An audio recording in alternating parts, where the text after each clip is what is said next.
Bonjour. Vous voyez, j'ai pas mis de chapeau parce que on est dans le fond d'une ruelle obscure. Bon, j'ai pas besoin de chapeau. Alors, je vous raconte la suite de Nono Moineau. Hein, vous vous souvenez, je vous raconte l'histoire de Nono Moineau.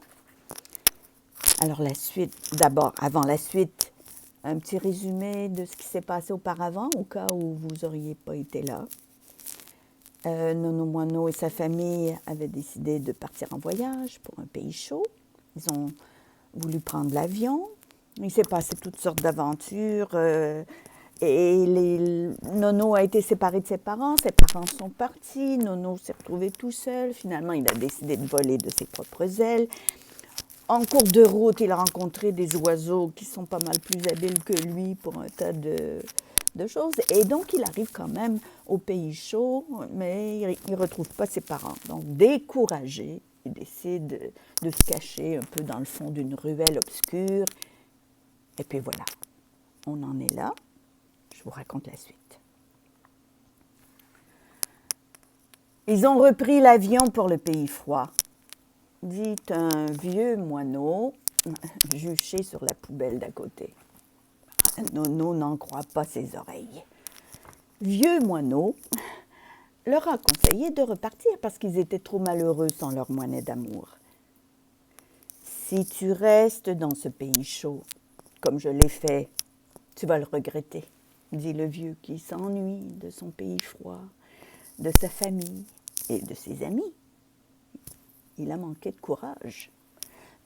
Pas Nono. Nono a du courage pour deux. Venez avec moi, dit-il.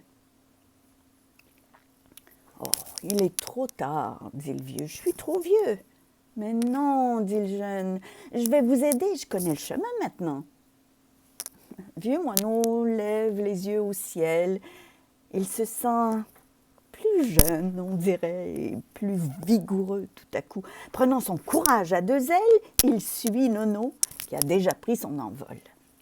En cours de route, d'autres moineaux se joignent à eux.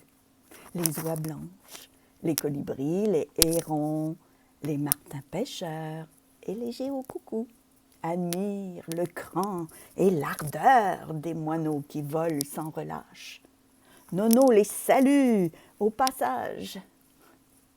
À la fin de ce long périple, les moineaux se dispersent, heureux de regagner leur coin de pays familier.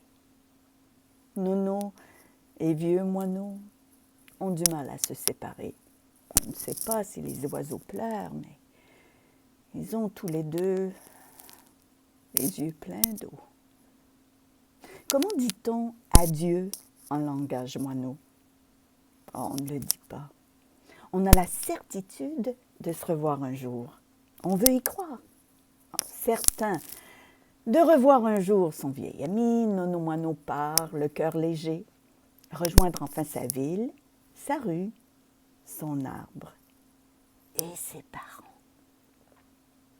Dans l'arbre dénudé, car c'est l'hiver, j'ai besoin de quelque chose. Ah voilà.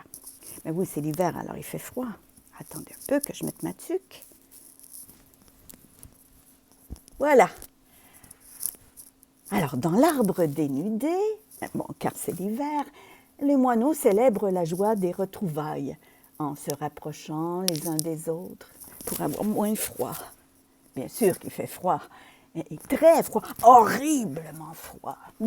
Mais il n'y a rien de plus beau que la blancheur d'un paysage hivernal, rien de plus paisible que la neige qui tombe silencieusement sur le monde, et rien ni personne de plus courageux que des moineaux dans la tempête.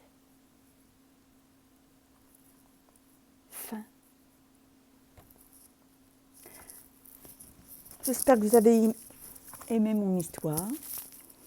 Alors j'attends vos commentaires, et puis demain, je vous la raconte sans m'arrêter, au complet. Alors à bientôt, à demain, au revoir.